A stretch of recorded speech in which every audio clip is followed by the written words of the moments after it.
Bonjour à tous, ici Kadi, sur côté Florian, pour une présentation de l'interface de plateforme IO. Nous sommes sur l'interface lors de l'ouverture de Visual Studio Code des plateformes IO. Nous allons dans ce New Project.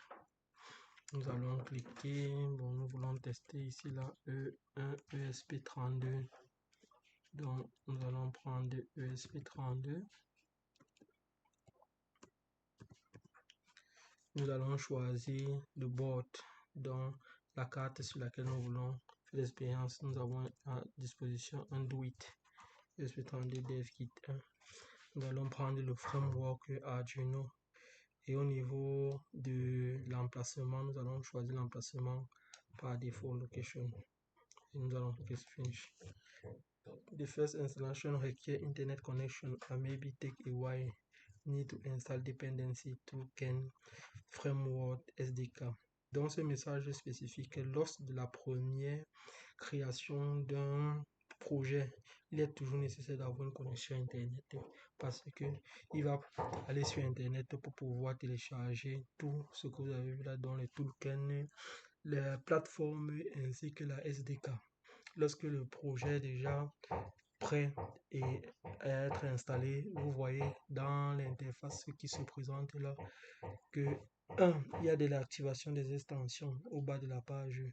Au niveau du bord, dans le framework, un nouveau projet s'est ajouté avec le nom qu'on a donné test ESP32 et différentes librairies. Au bas de la page, rien n'est encore ouvert, mais vous allez constater qu'à ce niveau, il y a un chargement. Le chargement qui est en train de s'effectuer sont en train d'installer plateforme IO. À ce niveau, vous allez voir Initialize Platform IO Core. Le plateforme IO Core va donc installer tous les outils qui sont nécessaires pour pouvoir travailler dans notre programme ou sur notre programme en utilisant tout ce qui est disponible dans l'environnement de programmation, le board et bien d'autres. Nous attendons la finalisation de cette initialisation. Pendant que cela est en train de faire, nous présentons déjà les différents blocs. Le projet s'appelle ESP32. Il possède déjà, on va dire, 6 grands blocs et 2 fichiers. Le premier bloc, c'est .pio. Le deuxième bloc, c'est .vscode. Après, on a include, on a librairie, on a source, on a test. On a le .init, .ignore. Ici, là, c'est pour le contrôle de version de code. Et le dernier fichier, c'est plateforme io.init. Ce fichier est très important parce que automatiquement, vous avez vu qu'il a déjà ouvert ce fichier. Dans ce fichier, qu'est-ce que nous allons retrouver généralement? Nous allons retrouver les informations que nous avons remplies sur la toute première page, à savoir que le framework que nous allons utiliser, c'est le framework Arduino. Le board, c'était le board ESP32 DevKit version 1. La plateforme, ça sera la plateforme Espressif. L'environnement, c'est Espressif 12 Kit version 1. Bon, ne prêtez pas attention à cette première partie. Il y a un programme qui était lancé généralement avant et il a juste importé ça dans les configurations par défaut. À ce niveau, nous pouvons faire certaines modifications, mais l'idéal généralement c'est de respecter la configuration, au moins c'est des bases avant de configurer le fichier comme bon nous semble. Bon, vous voyez qu'il est en train de charger source IO IDE. Dans source IO IDE, à ce niveau, nous allons trouver le main code. Le main code, c'est donc le programme de démarrage de notre programme, ou le programme sur lequel qui va s'exécuter, qui va permettre de faire tourner notre programme dans la carte Arduino ou la carte ESP32 en l'occurrence dans ce cas. Je tiens bien à rappeler que, comme vous le voyez, il est nécessaire, d'avoir une très bonne connexion lorsque vous chargez le programme pour la toute première fois, de prêter attention à tous les nouveaux onglets qui s'affichent lorsque vous êtes en train de installer le programme, parce que tous ces onglets vont présenter leur utilité dans dans le code ou dans la gestion de votre code dans l'ensemble. Parce que le grand avantage de plateforme IO, c'est qu'il présente un projet structuré dans sa globalité, comme si vous étiez sur un programme informatique. Donc il a commencé à structurer le projet et vous devez savoir exactement où mettre votre code pour qu'il puisse bien fonctionner. Ce n'est pas juste un fichier en bloc comme si vous étiez sur Arduino, c'est tout un ensemble de paquets. Bon, je vais donc revenir à ce niveau déjà sur le main. Au niveau du main, bon, en l'occurrence dans ce cas, c'est juste la fonction que nous avons écrite plutôt pour pouvoir faire clignoter une LED sur le port 13 de la carte Arduino. Bon, présentation simple du code, hein. Nous avons le include Arduino.h, la librairie. Nous avons la fonction ou bon, la variable dans notre cas bien précis. Pour le pin de la LED, nous avons le setup dans lequel, bon, ici il n'y a pas vraiment nécessité de mettre quelque chose pour l'instant, à part si oui, nous allons configurer le digital.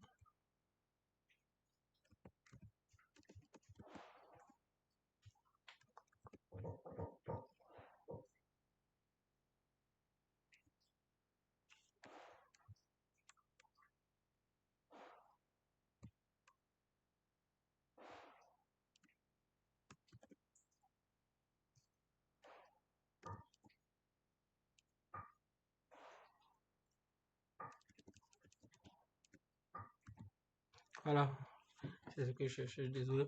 Le pin mode, nous devons configurer le pin mode parce que nous devons décider, dire si notre variable est en... le pin doit être configuré en sortie, de façon à ce que nous écrivons l'état de la variable sur le pin et faire clignoter la LED.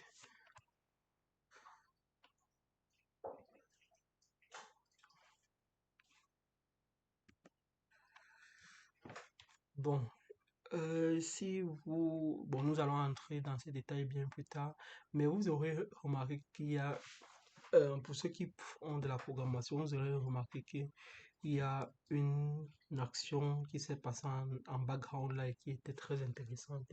Et c'est l'une des raisons pour laquelle nous utilisons un peu plateforme IO. C'est que plus dans notre code, nous avons déjà les états des variables de ce que nous devons faire. Et dans le setup, nous avons oublié quelque chose. Et pendant que nous étions en train de chercher, il nous a directement proposé une solution, une proposition qui semble correspondre à notre solution. Et ceci a été fait par cet outil que nous allons présenter dans une prochaine vidéo, Copilot, GitHub Copilot, qui va nous permettre d'utiliser l'intelligence artificielle et l'intégrer dans nos différents programmes, à savoir contrôler où le programme va permettre, cet outil ou cet agent va contrôler notre code au fur et à mesure que nous l'utilisons. Ça va permettre de gagner en temps et éviter certaines erreurs du genre vous exécutez le code, vous avez une erreur avant de revenir dans le code de savoir pourquoi il y a eu cette erreur. Bon, nous avons déjà brossé ces différents points. Bon, pour terminer, parce que c'est juste une présentation, on ne va pas aller trop dans les détails. Nous allons aller sur la flèche du bas pour build le programme. Quand on build le programme, regardez une nouvelle fenêtre qui se lance. La nouvelle fenêtre a pour rôle de nous présenter étape par étape tout ce qui se passe en arrière-plan. Parce que avant, lorsqu'on lançait le programme, vous avez juste une fenêtre ou des tâches qui se passent en arrière-plan. À la fin, vous avez juste successful, échec, et vous ne savez pas ce qui s'est déroulé. Donc, le deuxième avantage, c'est que tout ce qui se passe en arrière-plan lors de la compilation de code est édité et mis sous forme de tests, de façon à ce que plus tard nous puissions revenir et savoir qu'est-ce qui s'est passé dans l'exécution durant la compilation de notre code. Dans d'autres vidéos, nous aurons l'occasion de essayer d'expliquer, bon, pas ligne par ligne, mais l'ensemble des fichiers qui se présentent à l'écran et quelles sont leurs fonctionnalités pour ceux qui seront les plus pertinents. Bon, nous attendons que la compilation puisse se terminer.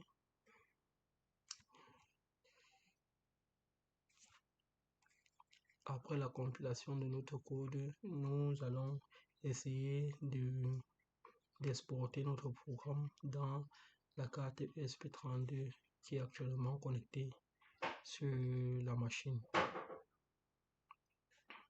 Ok, là nous avons pu terminer. Très bon résultat. Et vous voyez qu'il propose même le temps.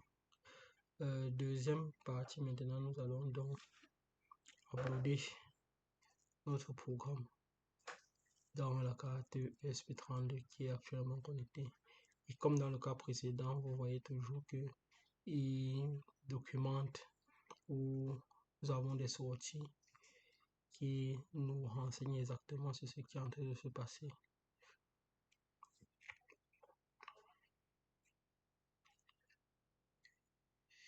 Autodetect, vous avez vu que là sur le port 4,